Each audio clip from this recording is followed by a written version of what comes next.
For who has just joined us, welcome to everyone. The first slide that you are seeing here is just a catch up with what was shown last week. Some of us had some problem visualizing it, so we leave it for quite a while so everyone can give at least a superficial reading of it.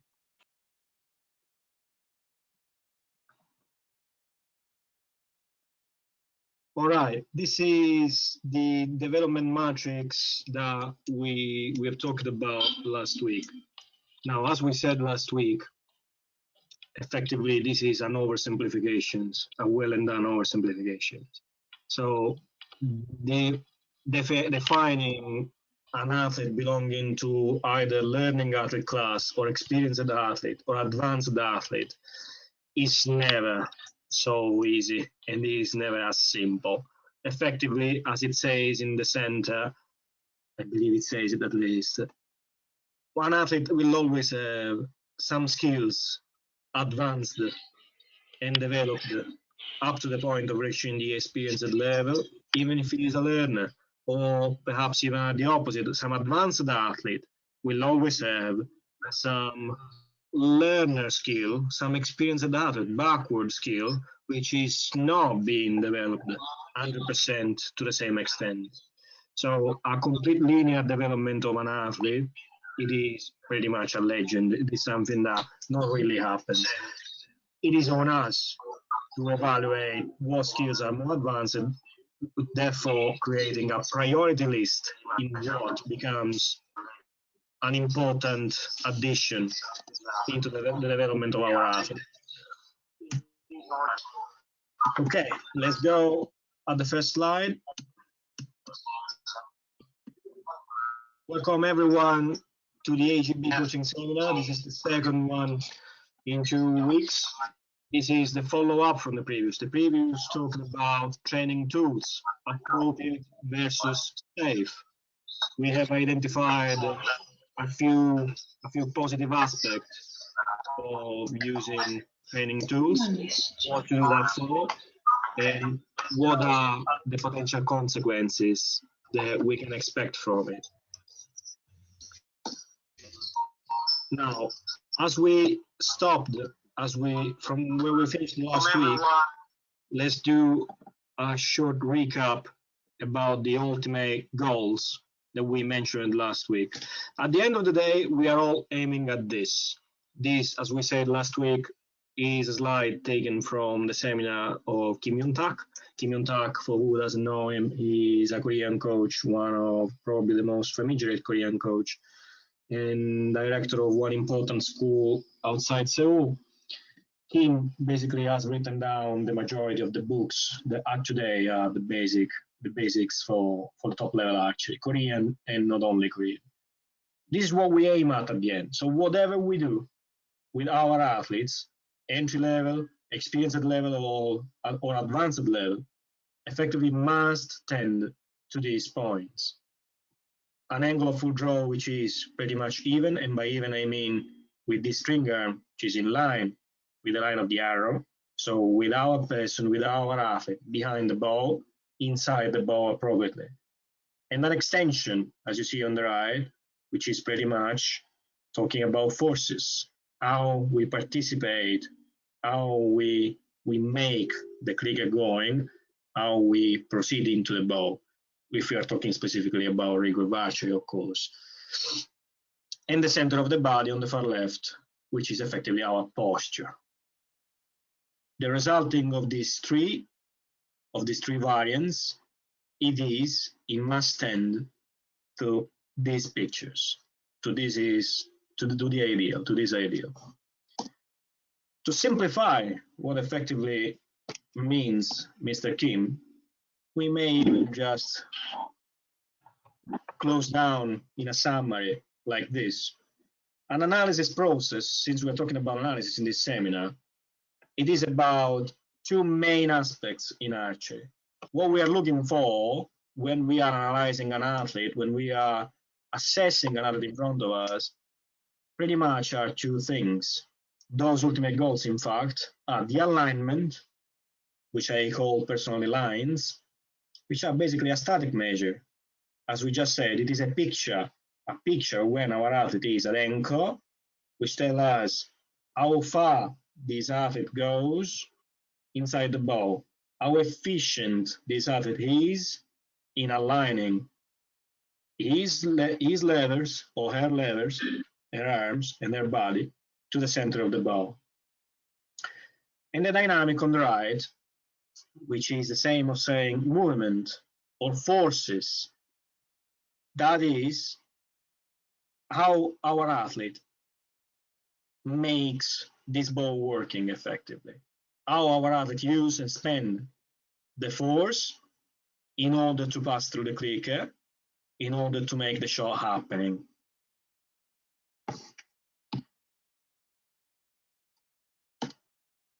Trying to go ahead to the next slide. Here we go. How do we analyze lines and dynamic of an athlete?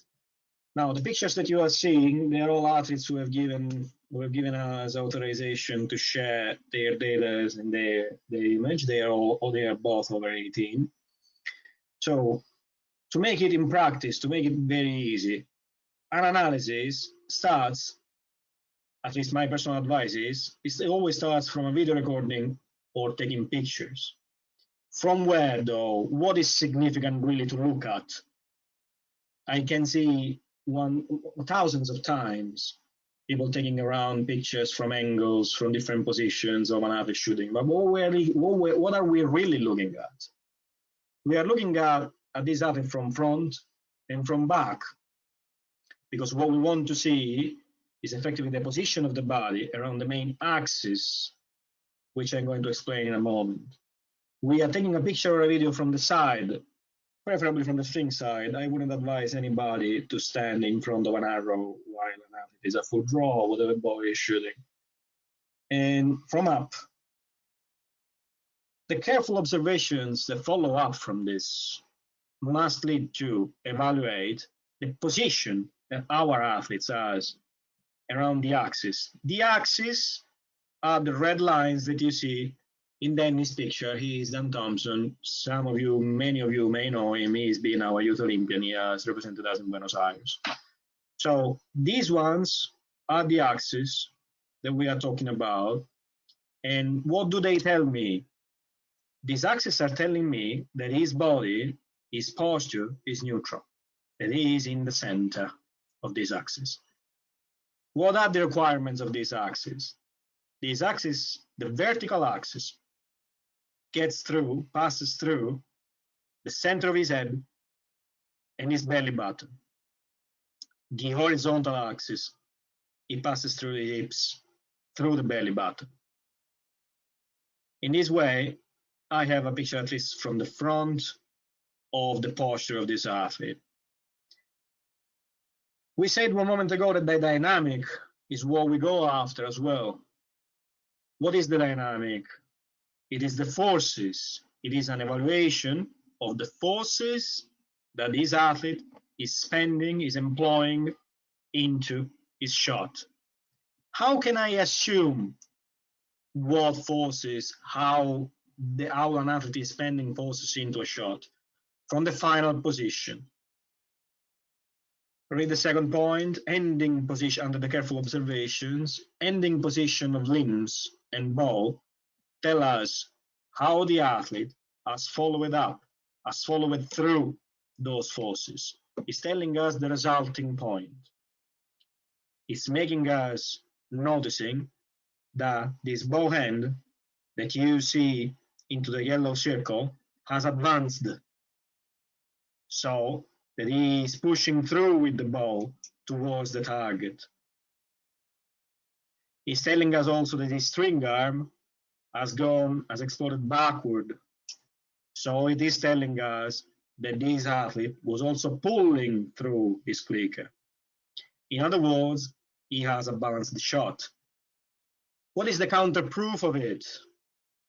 The position again around the axis, because even after a dynamic action has happened, you see that the body of this athlete has stayed in the middle, in the beginning position around these axes. That could be the smallest movement. There could be some reaction force. That is pretty normal. But yet, the body oscillates, hopefully to the lowest extent, to the smallest extent, and it stays neutral as it is. It tells us that the dynamic is balanced. It tells us that this picture, the one on the bottom right that you see, dynamic movement forces, as Coach Kim has described it, with an extension that comes in both directions, has happened, and that has happened good, in a good way. We may also observe, of course, some correction to be done. We do see that the bow arm of this athlete is not just in line going towards the target. It's going below the original line. It's also pointing low now. So there is evidently some collapse. Let's call it collapse, and later on we will explain what we mean by collapse. But this is at least a beginning of an analysis, what we really look at. We look at the static measures from front, from back, from side, and from up. And we look at the dynamic by comparing the beginning position with the end position at the end of the follow through. Now, before starting enjoying some practice, before starting applying some analysis on some video that some athlete has kindly given us access to, please, if anyone has questions, if anyone wants to talk about something, please go ahead. First room of conversation of the day.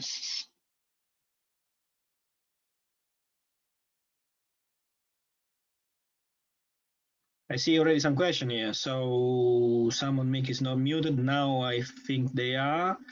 Very difficult due to feedback. Sorry to hear that, Carmen. My apologies. I think that everyone is shut down now. Barry Monson, what are your thoughts on the rollover wrist on the draw side? So I guess that we are talking about turning or twisting our wrist of the forearm on the string side. Barry Monson, we have been working together, Barry. Good to see you. My answer is that, well, as there is not just one approach of technique, both in drawing and in bow arm, I very well know even successful coaches, and there's no secret that one of them is Richard, who applies them with us.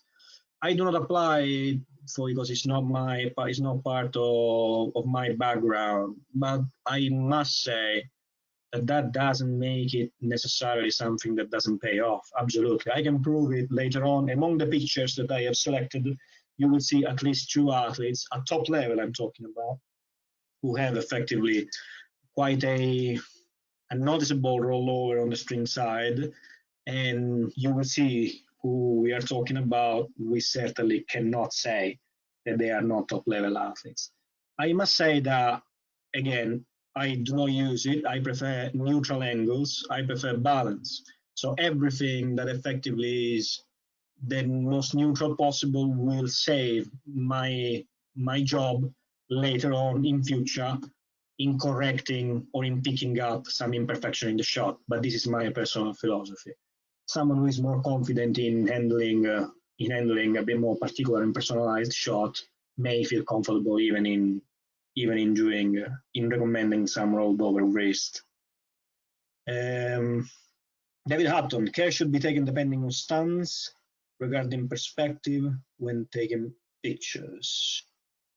Yes, I think that this is a good summary of what we have tried to say, David. And that care should lead you at least on those 4 key points. Sometimes it's not that easy to take a picture from up. I do it even just by standing on a chair. Ideally, you will have a camera on top of the head of the athlete. In the club reality, sometimes we cannot do that. That is true. But at least from behind, from front and from back, it is always useful to do that. What are we looking for, and what are we really tracking down? What are the markers that we will be using, and what meanings we associate with them? We will see it in a minute. Anyone else wants to drop a question at us before we go ahead in the analysis? Please feel free to talk about anything today. Tonight is going to be much more interactive and much less talked. Roy will say that I talk so much, and he's right. This time we try to avoid that. We start going for the analysis then. Following the matrix that I showed you a moment ago, I have divided these practices into the very three categories that we have talked about a moment ago. A newbie, a learning athlete, so an entry level, an intermediate experienced athlete, and I will explain you why I have considered these athletes as intermediate experienced. And the sample tree is an advanced or top level athlete, so effectively someone who is tending to the major standard of performance internationally. Newbie first. This athlete doesn't have name. She's under 18, so this is being a courtesy of the Academy of Northern Ireland, and we have access to this video. It has a face. She has a face, but you won't be able to recognize her. Hopefully, unless there you go. He's an happy athlete. You can see he's an happy athlete. He's another was a smile, as always our athlete have, don't they? Okay, we have seen a shot. Let's repeat it a couple of times.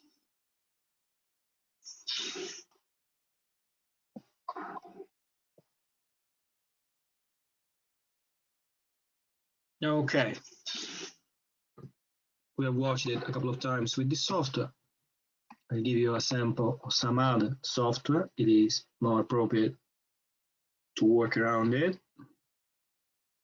Okay. We will open it in Photos. Now, this is I am using Photos. This is for who has a Windows, of course.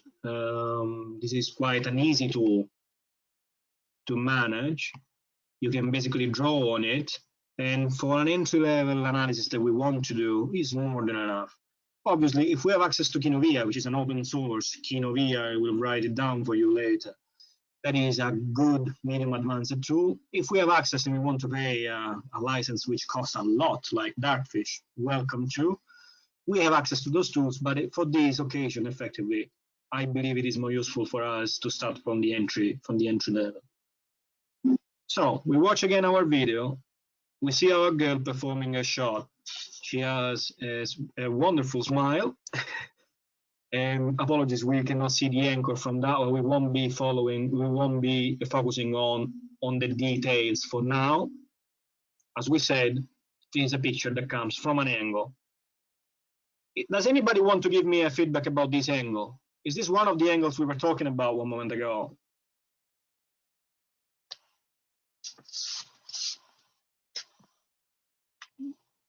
Craig says no. Rachel, no. Good, good, good. So what is this? What is this angle? Are we talking about a video taken from? This is from the front. Okay. You can only see the folders, Carmen. This is, yeah, probably it's due to the signal because we have gone ahead from the folders. Sorry. Okay. So we can see the front. Effectively, it's not even the front because it is an hybrid angle in diagonal from half front and half on her side on the bow side. So basically, what are we doing here? I'm okay with. I can try to see the best I can from this video. I would advise to choose one of the 3 points around to make the easiest and the most clear reading possible. Now, once the athlete, as we said, we're going to track some axis around here. We stop here at full draw. And let's see, to draw some line around here. So, if I am drawing with this angle, it comes to be fairly complicated, even if I cut my friend Smiley, to see anything around 2 axes. If I pretend that I am working, if I pretend to be in perspective, basically, and if I am working, as we said, in perspective, these ones are the axes that I should be tracking because of the 3 dimensions. Now, you see that an analysis done this way, it is already fairly complex. That's why the 3 positions would be ideally from another perspective. As you see with the black line, I've tracked the arrow line, which connects the button to the end of the archer, effectively the elbow. Why do I use the arrow line? I use it to measure the alignment of this athlete with the bow. From front, again, I cannot see much, so I will simply close this.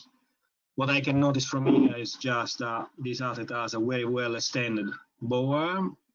She has a good turning of her body towards the string, quite a pronunciated contact of the string with the chest, and this is all I choose to see from here. And I say I choose to see from here because I could analyze another million of details, but losing ourselves into details won't necessarily help us.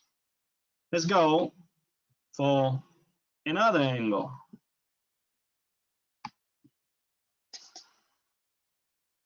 This time our athlete has transformed into a ninja, small ninja. Let's watch this execution.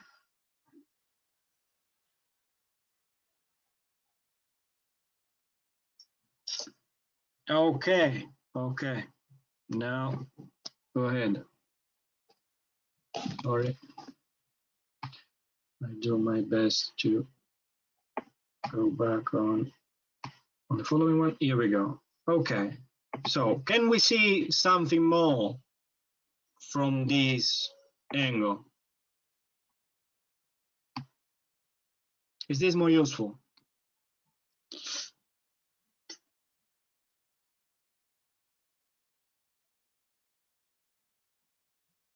Perfect. Now let's see why it is more useful. I now can track my nice drawing, even just simply a bare hand, so nothing so precise. And I can watch already something happening around here. I can see something perhaps here. Does anybody see anything around these hips?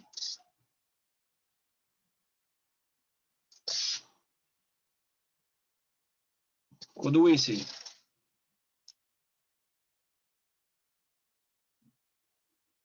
Hips going forward. There is an inclination of our hips. Yeah. Right hip is higher. Yeah. Twisted out of alignment. Could be, but from this angle, can we see twistings? And this is an important point we should consider. Weight distribution is wrong.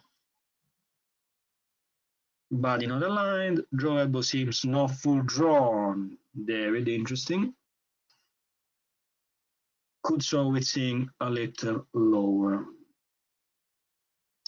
Draw shoulder high. Draw shoulder high. Interesting. Possible. Front shoulder. So basically what I can see here, since what I have seen, what we said earlier, we said that what we are looking for is the static, so the lines, and the dynamic. Here we cannot see dynamics because I've stopped it. I can see something in static. I can see that when she is at the ankle, this body ends up being unbalanced onto her hips. This is the first detail that I can record. I can see that this front shoulder perhaps is slightly higher as opposed to the string shoulder. Is that correct? Is that wrong? We do not know. Effectively, there are at least one coach internationally who says that that front shoulder must be slightly higher than the string shoulder. There must be another one who says the opposite, and there is certainly another one who says that they must be even. So does that make really the difference of the long-term performance? No, it won't. It won't. In this case, we may try to understand if this higher shoulder, it is given not by technique, but perhaps by some extra poundage around her bow. Perhaps a bit overpounded, perhaps some pound too heavy for that bow. Could be. Someone else said that there is an elbow out of line. How do we understand it? If we track again our red line, will do. If we track again our arrow line, look at what happens. It happens that we see that this arrow, the ideal line coming from the arrow going backward, doesn't cut the elbow. This elbow is fairly high. It tells me, it may make me suspecting that this girl is under draw. So she may draw fairly more. All right. Let's have a look at the dynamic now. How do I look at the dynamic we said? Through the follow through. Well, she ends up the shot. And again.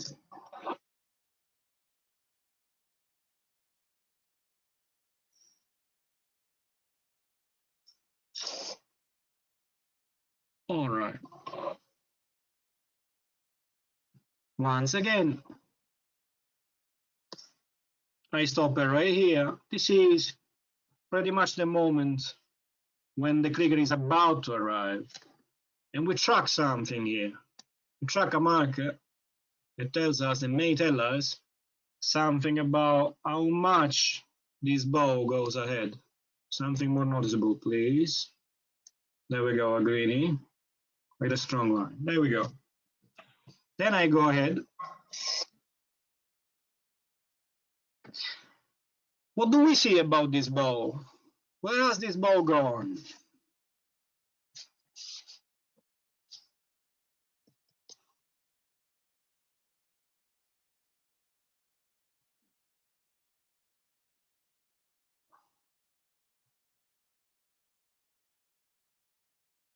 It makes perfect sense what I'm reading about. No forward pressure and not forwards. So this is what it's not doing. It's not going ahead. So we are not effectively bringing ahead this bow towards the target. Also, someone has said here that it moves backward. Backward, I don't see much of it, but I mean, obviously we can do mistakes. Probably I haven't noticed that. It appears to break left, not right. I try to understand that perhaps from another angle, because from here, from behind, I do not know. This seems a bit more guessing to me. Now going forwards, possibly bow weight could be too much. For bow weight, I'm assuming we're talking about mass. Then it's certainly not forward. Okay, so we have agreed that this bow is not going ahead. We have agreed that this archer, definitely, up to some point, he holds her bow. She holds the whole load of the bow, the poundage, a full draw. And then once we finish the shot, this string arm, which we haven't talked about before, this string arm comes from being here to there to here. I will highlight it. Again, from here to there to here. So this elbow of the string line as well goes down. In other words, she stops exerting forces. There is no follow through in there. The follow through is passive. It is happening, but she's not making it happen. In other words, this young girl, who is learning very good, doesn't have exactly the full picture. We haven't given her yet the full picture of how a shot finishes. It finishes by making the bow doing what we want it to do. And this is a huge difference that we all must keep into our mind. Personally, I see this one as a key feature that distinguishes one athlete intermediate or experienced from advanced, someone who knows how to make performance when he needs it, must know that we do not follow the ball. We make the ball going where we want. If we approach our shot by holding our load, a full draw, in a flat ideal line, imagining a drawing, of the graphical force. In that moment in time, once the forces are liberated from the bow, once the string is gone, everything comes to be down. Everything goes down. Everything collapses. The force of the bow will never be the same. That means that this arrow, which for a few instants will still be inside the bow until the string goes beating towards the limbs, this arrow will not receive the same energy. It will not have the same flight. It will not fly in the same trajectory. It won't hit the same spot. And this is our game. Our game is making these arrows flying in the same ideal line towards the same spot. Do we agree on this so far? Please, let me hear your voices or put something into the chat box.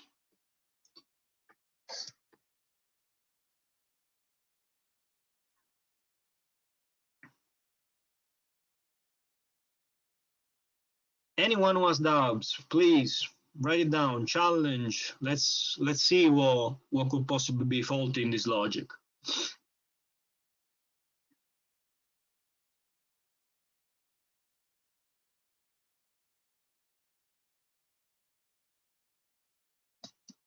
Nothing so far we see. Okay, we keep going then. We keep going. Correct? Agreed. Fine. And I reduce the chat bar and I keep going. So this is what we have seen from this girl so far. Now we go back and we see another angle. We close this and follow up is from up.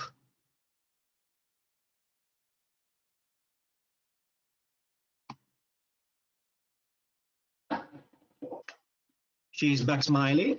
She's not a ninja anymore.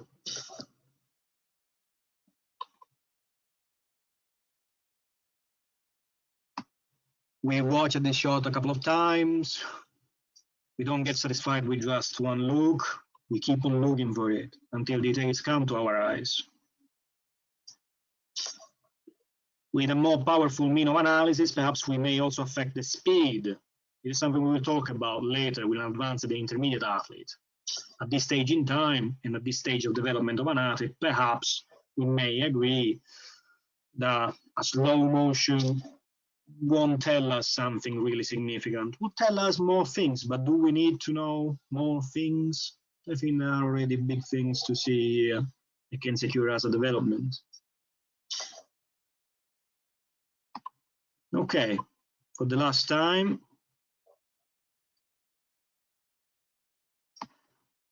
All right. Now the words is to you. What do we see? Hard to tell from just one angle. Shoulder alignment much clearer here. New. This is a good consideration, absolutely. She has not got hold of her bow properly with the draw through the bones in her arms, causing her arm to stick out towards the string. Also, she is drawing with her arms, not her back muscles. This is very interesting, Bob. We'll go back at it. Does she have an open stance, or is it the angle of the video? It's an interesting question. We cannot see that effectively. And not just because of my smiley friend. Effectively, the video is taken from fairly close, and it doesn't show us the stance. We can suspect from this foot here, from the foot in low, which I'm going to highlight now.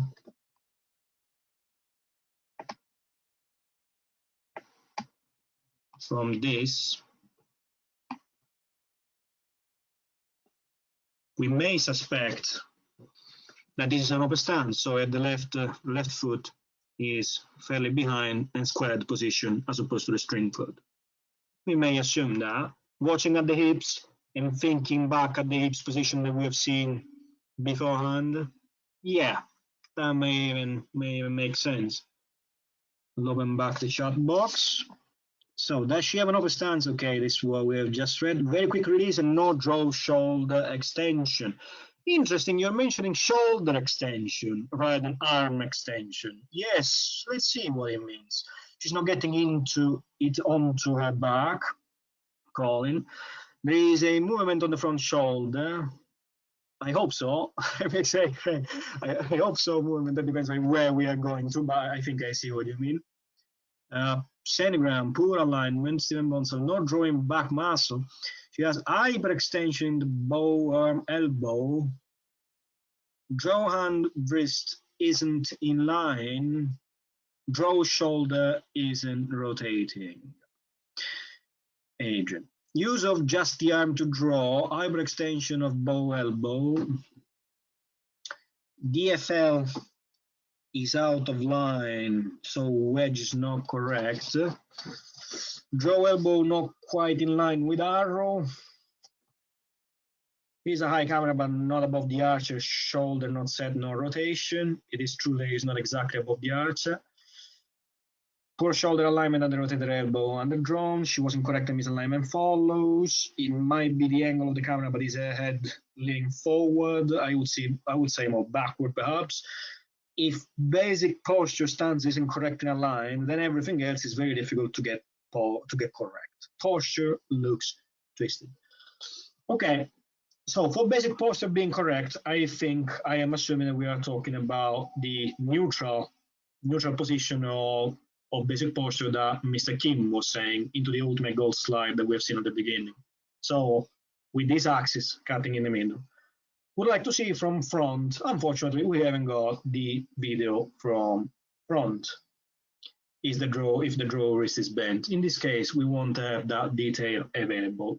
I would just suggest to avoid focusing on a small joint like a wrist and to look more, as we said, about lines and dynamic. How do we see lines and dynamic? Let's go for it. Let's draw back our lines. Ideally, this green line horizontally is going towards her bow. Perhaps now I can do it properly. Yes. So it's crossing her wrist. So theoretically, we're going to the center of the bow. Just a question before we go ahead. Where is the center of a bow, gentlemen and ladies?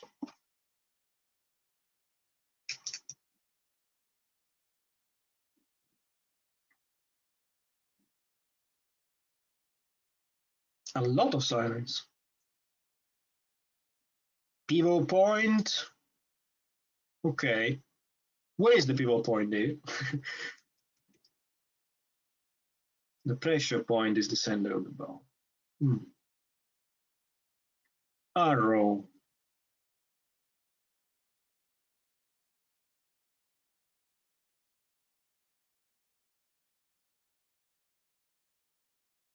Below the arrow.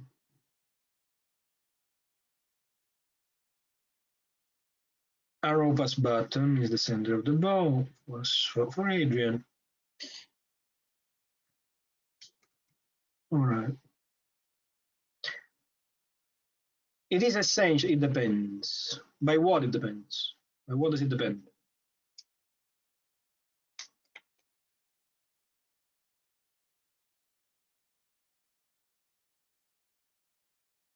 I mean, effectively the geometrical center of the bow and the dynamic center of the bow.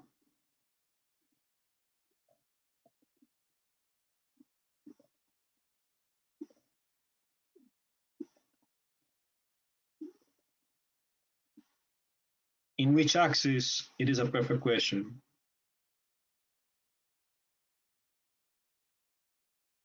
Throat of the grip, Colin says.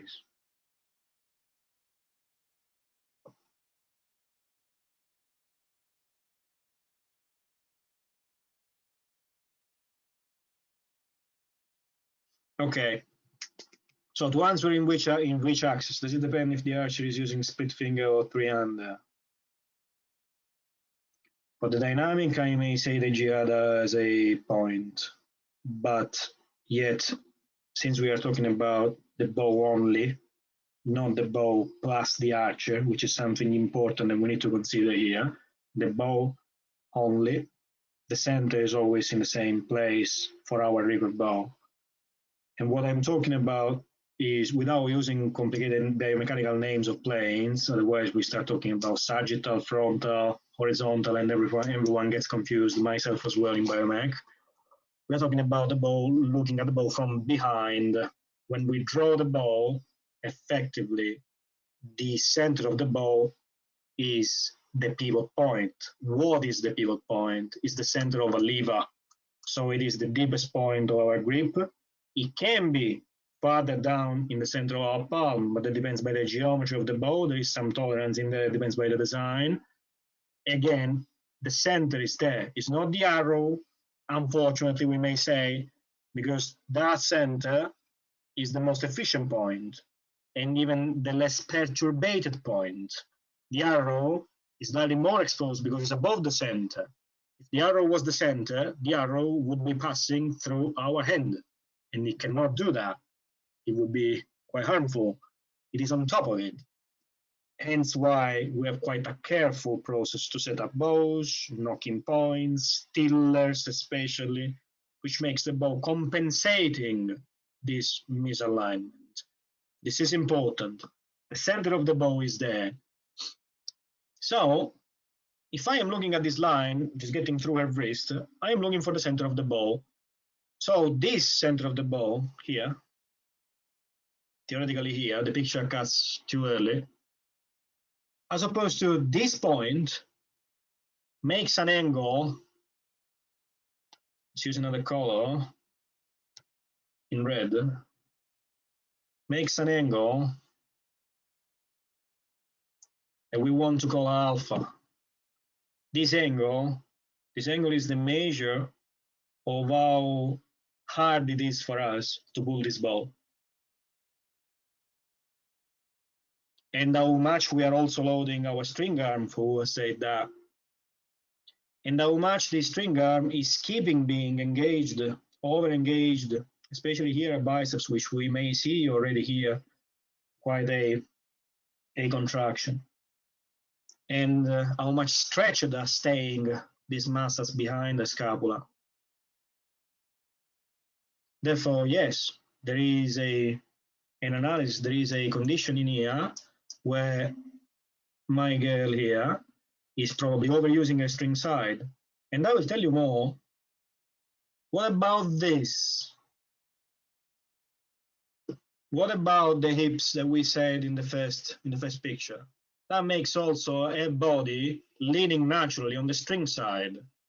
And the balance of the body added to the forces in a body will make this intensity that we are looking here, the intensity of my poor muscles on the string arm, being higher.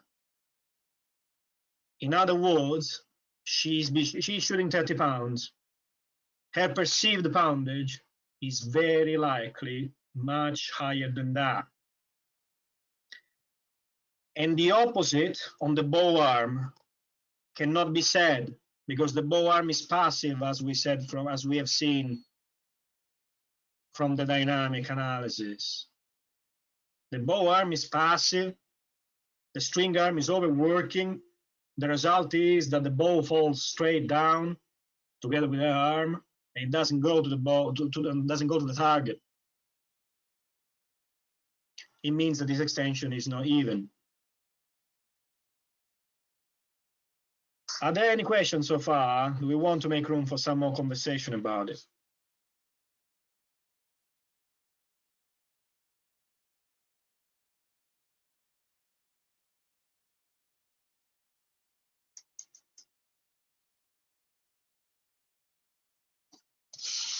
Take your time. We're fairly in time tonight. We're not late as we were the past week. At least my feeling is 7:30. Well, no, we are fairly, fairly behind. No one writing or texting. Okay, let's go ahead then. So, can I repeat a question asked earlier? How important is to use a true 369 angle of observation rather than offset angle? Quite a lot, Robert, I would answer. it is quite important to stick on the 3, 6, and 9, because as you see, you can see quite more clearly, one thing at a time. And then you weigh them together. There is a kink at the bow shoulder and the head is tilted. Yes, she is leaning towards the front. But these are all natural consequences, Georgia, if you think. Because effectively, if we are saying that the string arm is leading towards the front, is going there, this girl will have this string following in this direction. So probably she has been told also that a string alignment must be there, or that the side pin must have some role together with the string. So her eye, which is here, her eye will tend to follow the string and she will tilt her head in front. What we are saying here is that if we start from lines and dynamic, you can explain each and anticipate, and this is important, anticipate each single behavior, mistaken behavior that my athlete will take and will bring ahead, making it becoming a habit. If I can predict bad habit from happening, I can build up a solid athlete.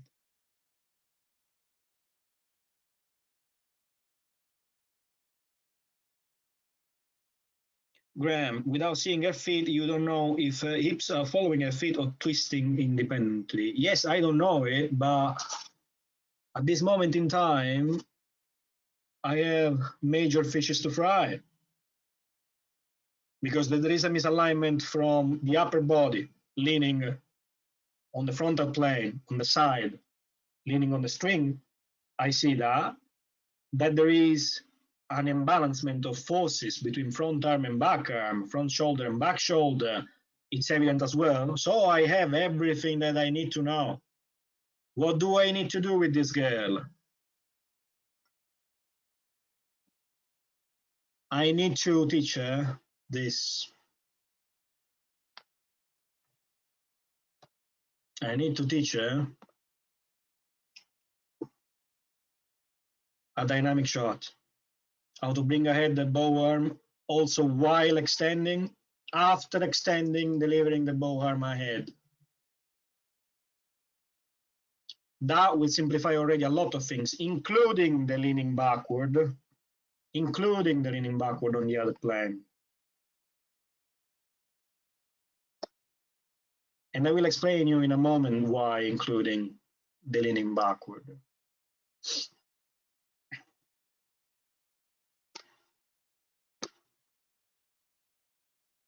I will explain it to you through the advanced athlete, effectively through the intermediate athlete.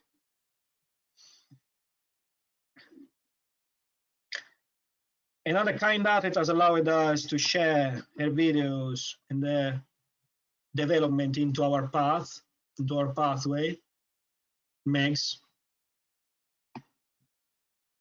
So Megs joins us here. If we draw something here, we see that there is quite a huge misalignment between the string line. Tracking the string line down and comparing the elbow, I am seeing if this athlete is aligned with the bow or not. And as you see, she is not in line with the camera from up behind. So this is an offset. For who mentioned offset, this is effectively an offset.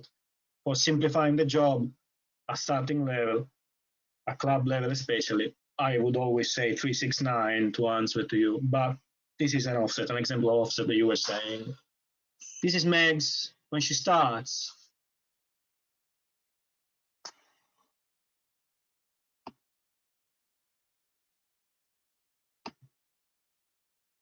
This is Megs in January, a few months later. See both pictures together.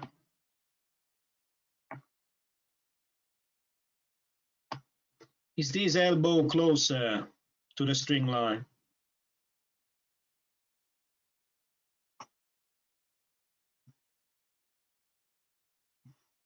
Let's see in chart.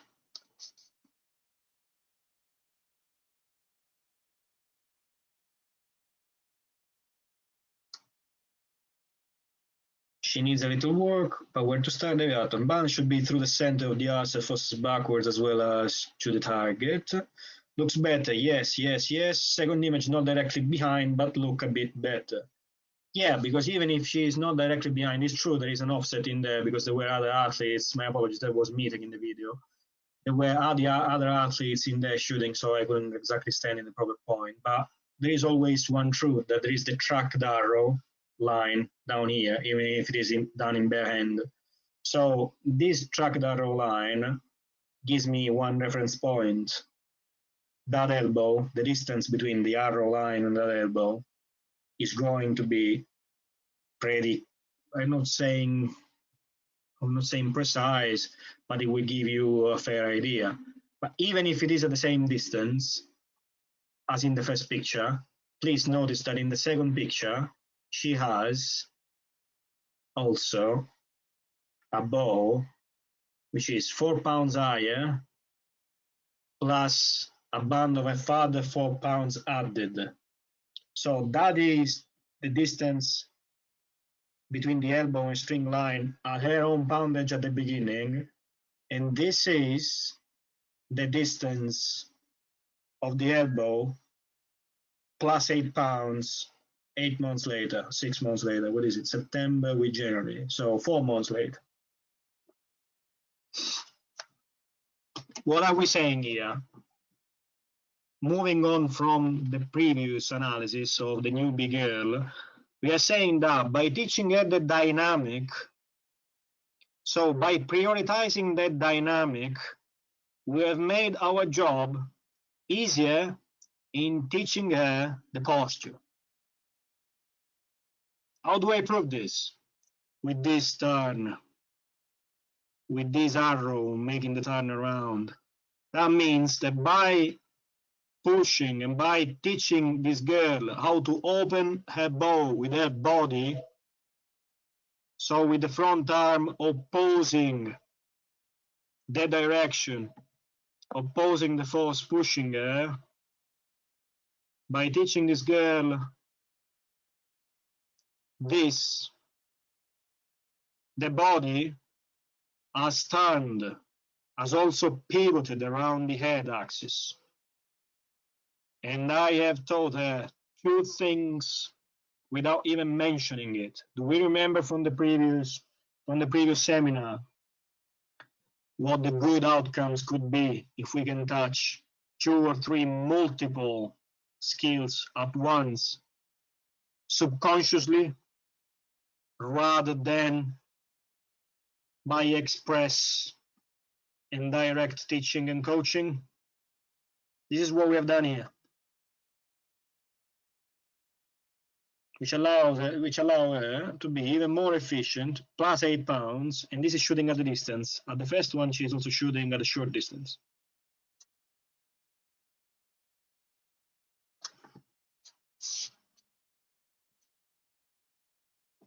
Does it make sense? Does it make sense so far?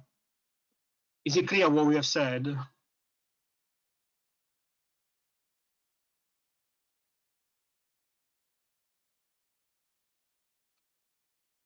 A couple of yes, yes, yes, yes. Happy to hear that.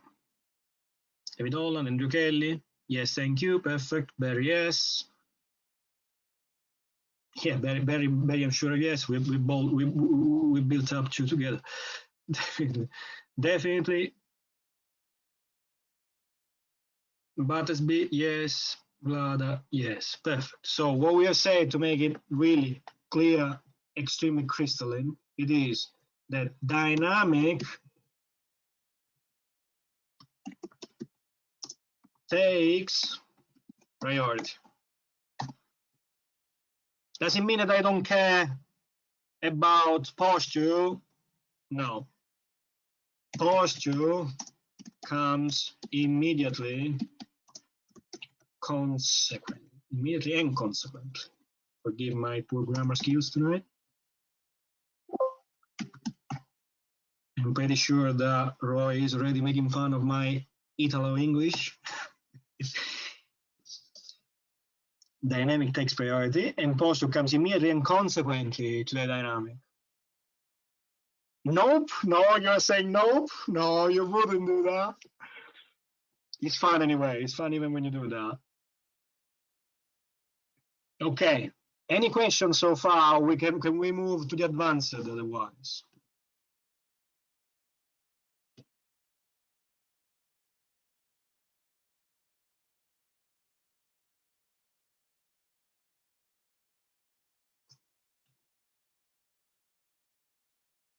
Doesn't appear to be questions so far. Please keep typing. In the meantime, I keep going. Are there any drill? Yes, there are. This is what to coach. How about how to coach? Isn't question, absolutely. Okay. We talked about using tools last time, correct? Okay. What about since an athlete is not pivoting in this direction, since an athlete is not pivoting around the head and getting inside the bow, watch at this. I will use the green. What about pulling with a soft elastic from here? What will it make? Soft. We are talking about a very tubular band yellow, entry level. Perceptible, of course. She will tell you, you will ask her. Pull against it. Yes, yes, sir. We'll make her rotate elbow against it. Only elbow? This is a very interesting thing talking about the elbow. We are applying force to the elbow, but since the athlete in archery is engaged into what we call a kinetic chain, and this kinetic chain is effectively a loop like that, this green circle. So if I am pulling at the elbow, Neil, I am creating a torque which makes her whole body trying to pivot around. So as a reaction force, she will oppose to the force of this green arrow that I have put in. And by reacting to that force, I am teaching her brain to pivot around and to get behind the bow.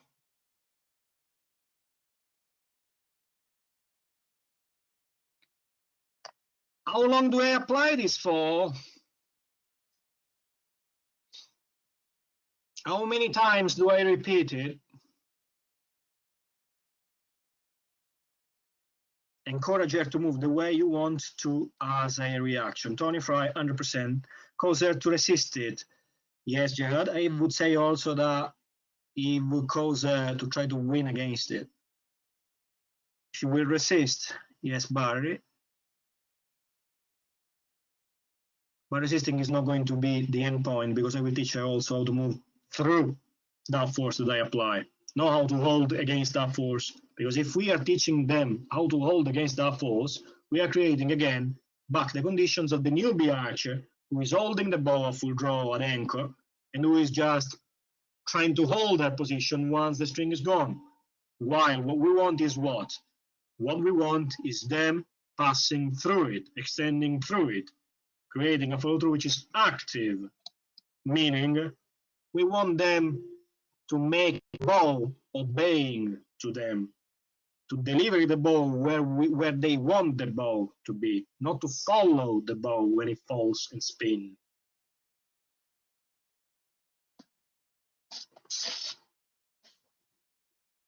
I hope this all makes sense, but please bombard me your questions if I am using poor expressions.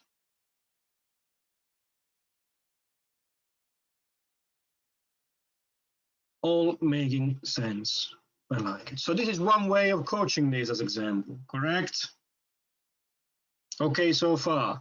Perhaps, since I'm talking about an advanced athlete, well, experienced athlete, apologies, probably I may also diversify this exercise. After 3-4 ends of doing this exercise, I may allow her, I may propose her to go back at normal shooting for a few ends to rebuild up her technique, because a stress to the technique will happen.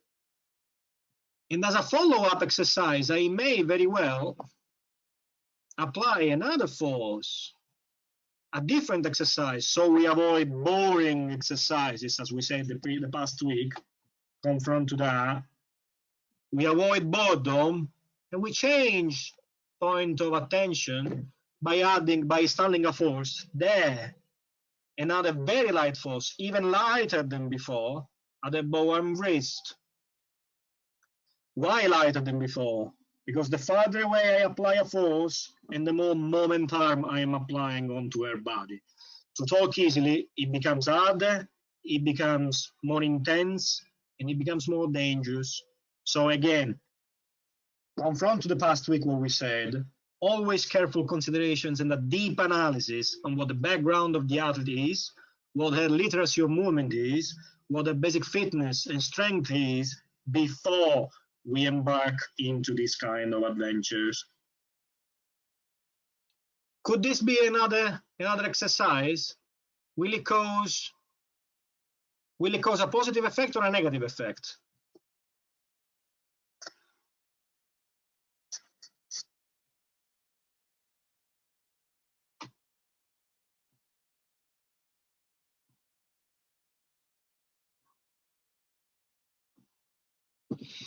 Roy, I am expecting you to jump in. Depends on the person, I guess. Yeah, David, I understand it depends on the person how comfortable he might find, but this is pretty much based on, rather than on the personal feelings, rather than on physics. So productive it is going to be just by resulting forces.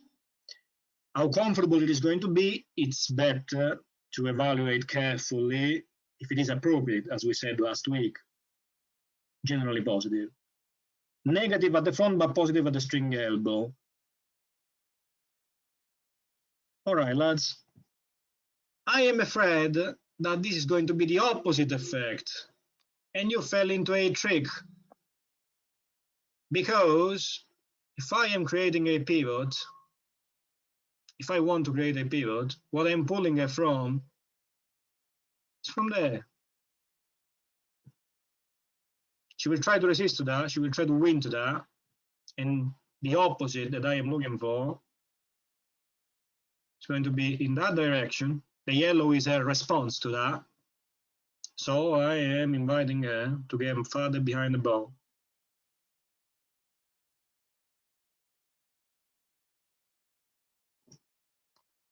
Alternatives, again, and this time is true, is correct. If I'm pulling her from the shoulder, a string arm, I'll be more invasive, but if she is advanced, experienced enough, she will tolerate it, she will adapt to it. I could pull her at the hips to be less invasive, perhaps for some more entry level, more newbie, is even better, because it won't disturb her upper body. Obviously, the intensity she will perceive will be much lower.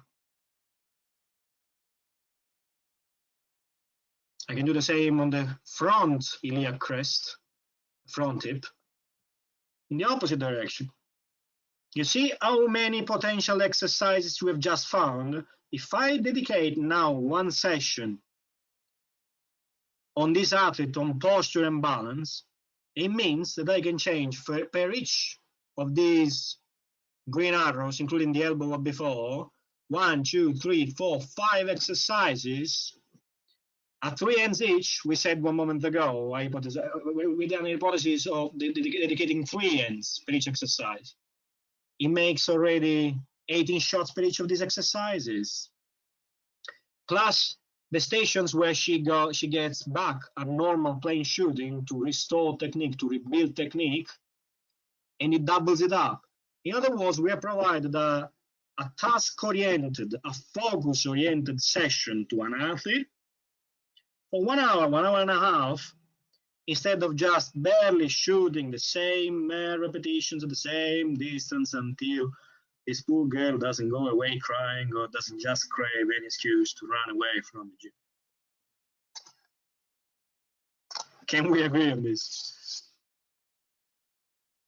If she knows the theory of the exercise outcome, then positive. Even without knowing the theory, but if she asks, I'll tell her, after a certain period of time, certainly I will tell her anyway, I will ask her more, Thomas, if she wants to do this game, if she wants to try a game, if she wants to try this fun bit of work. I think the archer would need to understand what it is that you are trying to achieve. Of course, an introduction, you will give it to her. Of course, your introduction, you will give it to her. But for what Thomas was saying, explaining the theory, no, I do not certainly need to make the art of overthinking about what the physics and reaction and dynamics is. I certainly won't do that. Neil, not sure I understand why pulling left at the bow helps her. Because the opposite reaction, Neil, is going to be the yellow arrow. And the yellow arrow, since the bow is engaged in this circle, which we call the kinetic chain, so her body, the whole body, is engaged into the forces of this bow, because we are connected in the bow from the front to the back end. So by applying a force there, by applying a force at the front arm wrist, it's the whole body which is perceiving torque, not just the arm. So if you're pulling a bow hand towards the green arrow, how does that get her farther into the bow when she's moving her hand against it towards the yellow arrow?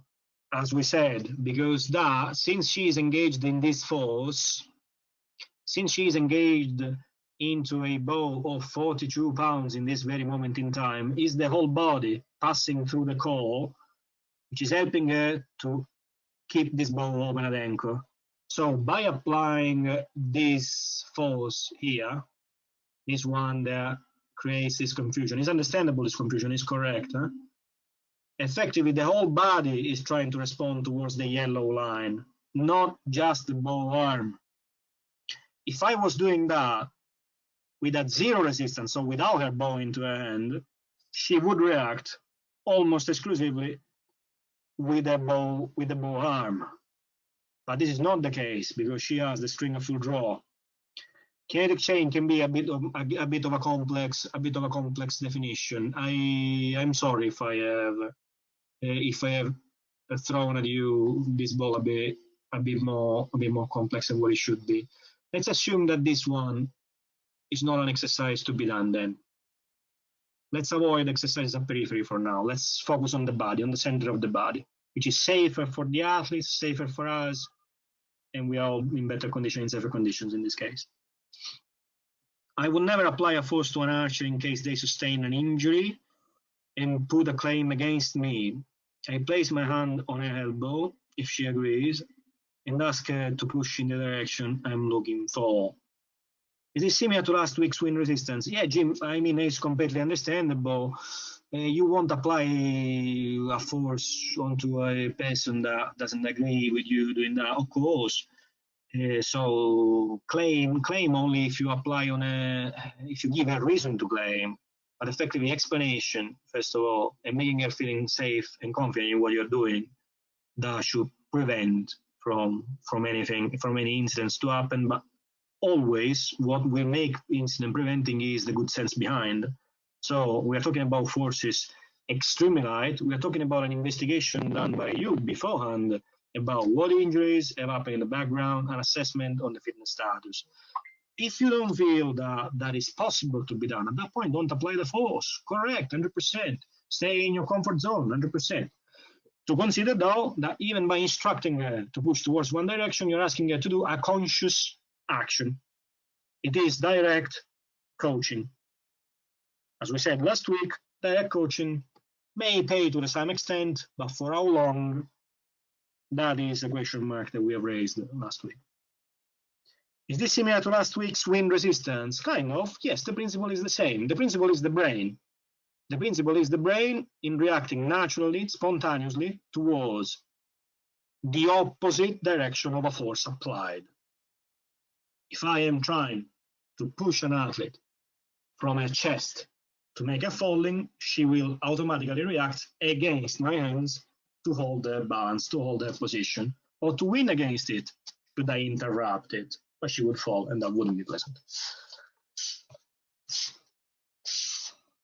Okay, as last to close, since it is fairly late, advanced athlete.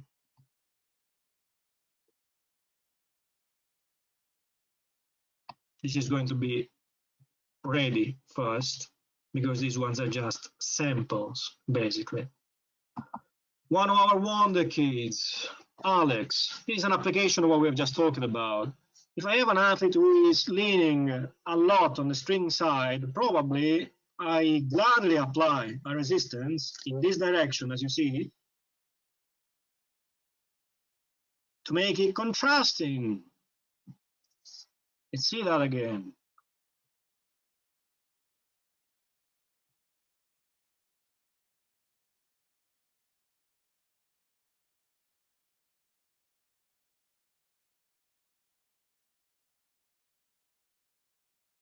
Okay, he holds his position, he doesn't fall backward, so the resistance is very, very, very easy. Obviously, he's a trained athlete who engages a lot in strength exercises, so that easy is related to the athlete, as we said 1 moment ago. I will show you the same video, though, with another software, because I want you to notice one particular. Here on the floor. He's not only being pulled on the side, but this is an advanced athlete. He's also on balance boards.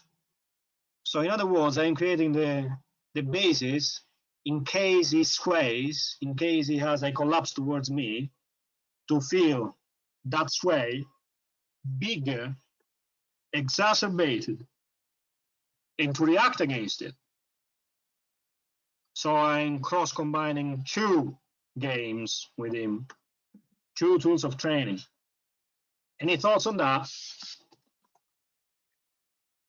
Rachel, what is he standing on? Balance boards. Yes, we have noticed that. Basically 2 wooden boards with 1 bar vertical and another bar horizontal, where he can sway with 1 arm, with one foot front back and the other foot right left. We may dedicate even a particular session on that, should you wish so. Please let Anna know in that case. Does that method just help him feel the correct position? Well, I say yes. He says at times yes, at times it doesn't. But what happens is that even if he doesn't feel, since feeling is an explicit, apologies, a feedback coming to the brain from our skin and from our joints, his brain is recording that feeling anyway, because he's not falling.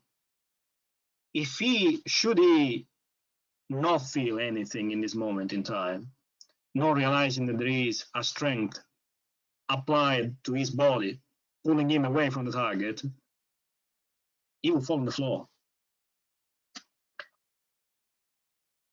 Yes, I am actually pulling him fairly hard. You ask Denise if you want to ask him if I pull him at times. I believe you may be happy to answer. Roy, so to clarify, adding resistance helps to maintain the kinetic chain of the shot using multiple muscle groups rather than isolating individual muscle groups. They would need to be focused on the cause, the effect desired. Not sure if I understood the question, mate. So basically, adding resistance, what it helps, I am creating a force of reaction. This is what it helps for. When I add a force applied on the body, I'm doing that because I expect them to react in the opposite direction. For what we are saying here, there could be another million of ways to apply force with different goals, but for what concerns this environment, this moment in time, this is what we're looking for. We're looking for a corrective reaction. And bad typing, sorry, and bad Italian. Well, no, you're not bad as an Italian. You know, you drink more coffee than me, I didn't. So it's fine. All right, let's pass on to another top level. Anna, stop me if it is too late. This is interesting. We always talk about Koreans. Let's look at this girl.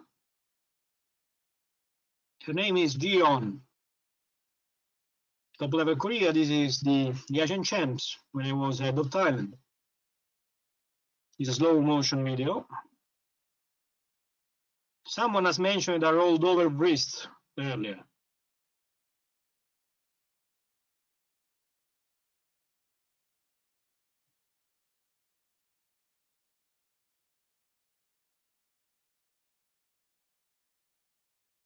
And I have mentioned an alignment, lines. I would like to know, apologies for what I just showed. I would like to know, what do you see here?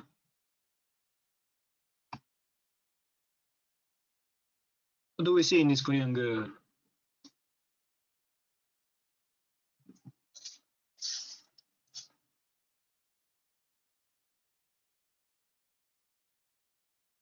It's really interesting. I may have to leave in a bit, though, as I have another event to attend. So we say thank you now. It has really got me thinking. Thank you, Neil, for your patience in coming with us.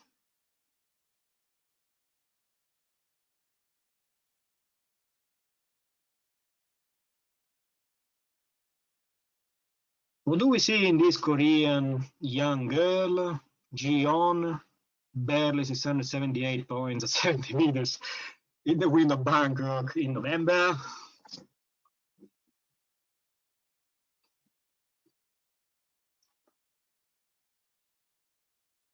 It looks like she's leaning.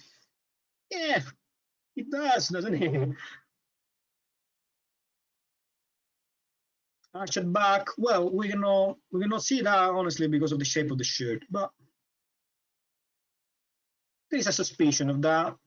Again, we would need the appropriate tools, probably even closer, but we can't.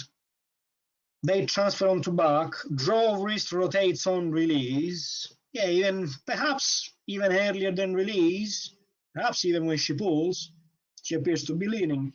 Is the draw hand finishing over her shoulder? Yes, it is. But is it only the draw hand that we are looking at? Can we look at also the draw shoulder, the string shoulder, leans onto toes. This is the impression that we have. Effectively, she's not leaning onto toes. I promise you, she's very well soiled on the floor.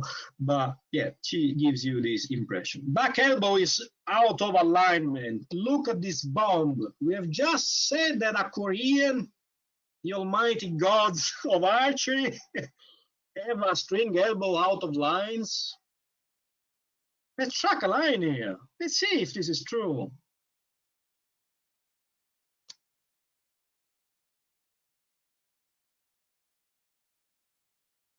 Well, gosh, she's pretty much borderline, isn't she?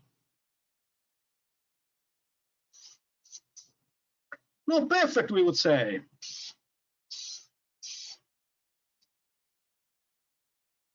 Thank you, Chris, for being with us. Not perfect, really.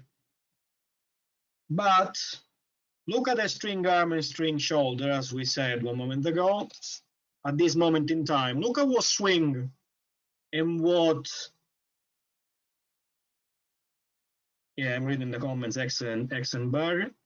Look at what swing and what motion, what range of motion this string shoulder does in follow through.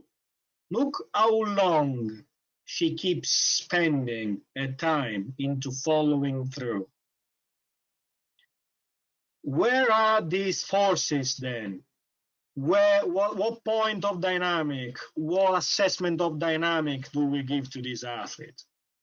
But this is outstanding, I would say, from my view. We are saying that this athlete, after the string is gone, spends another 2-3 seconds keeping moving in the direction of the target and in the direction of the string. Let's watch at the bow arm.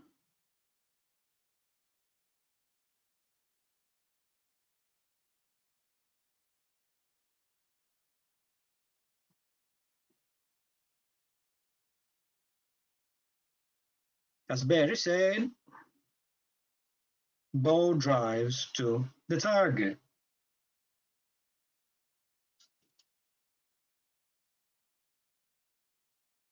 Click and release.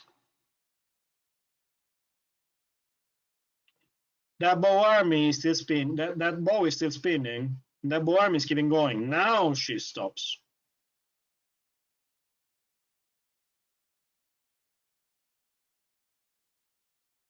And then she goes back.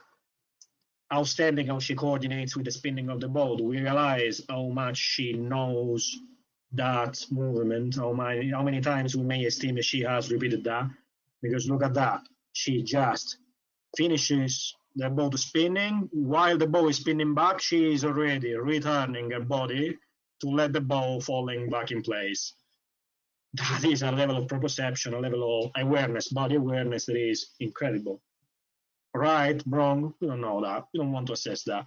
But that tells you something about what they do and how many times they do it.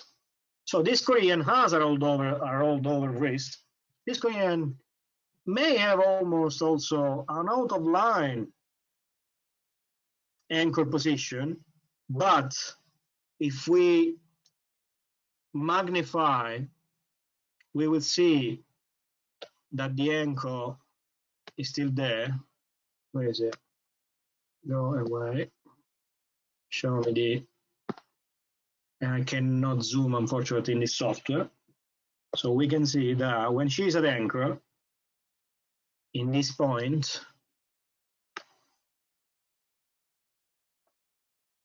here, the anchor is perfect anchor point. You see the thumb, the small thumb being completely under the jaw.